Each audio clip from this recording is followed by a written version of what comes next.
The church that blew up.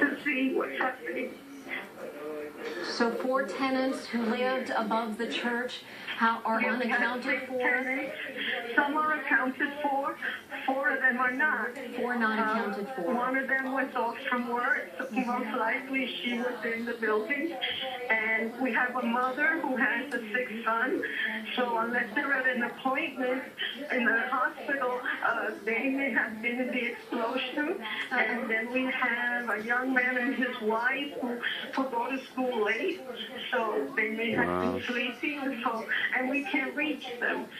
So we feel for them.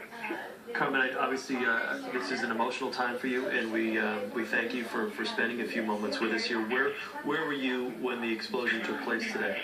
Well, I was 4 blocks away taking care of my mother. And the room attendant went to do some shopping, and she was the one that called me to tell me that the explosion had affected the church building. Carmen, can you give us some more information in regard to those who you were desperately trying to get in touch with? So you said a mother, and is it a disabled son who lives in the building? Yeah, her name is Rosalda Barrio, and the other person is Carmen Danco, and the other person is Alexis Salas and his wife Jennifer.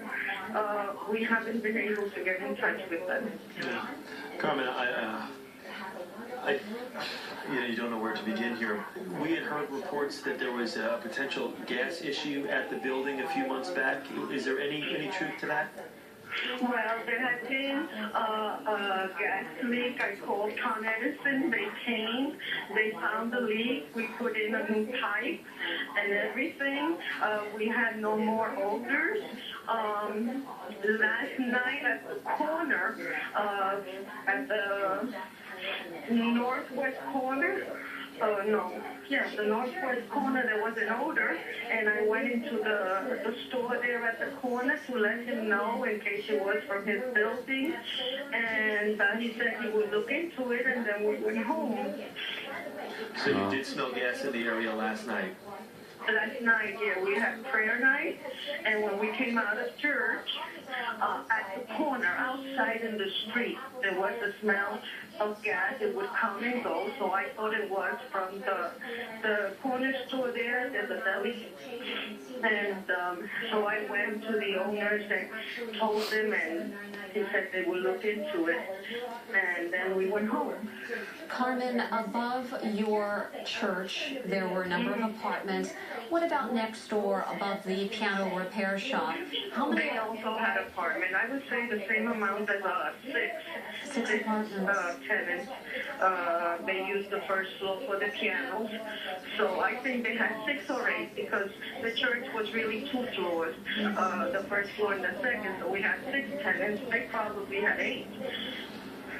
Do you know any of those tenants, and have you heard of any word about them? Only by, face where you meet them and you say hello and keep going. Yes. But not that we really knew them. Of course, such a worry at this hour for you. We're sure Carmen Sorry, I'm shaking. I got a bike accident yesterday. It's hard to hold the camera and stand up. Which was on the first 2 floors of one of the buildings that had the explosion and the collapse. My video might randomly stop here because I'm running out of film. Carmen, you were talking about that gas leak that you were dealing with a few months ago. You called Con Ed. They put in a new pipe. I think I'm going to stop here. They're just repeating it. Was that gas leak, and Oh, how long had you smelled those odors? Well, we had smelled it for a time. We called, they located it. It was in one of the meters. And we were told that since it was the meter, they would cut off the gas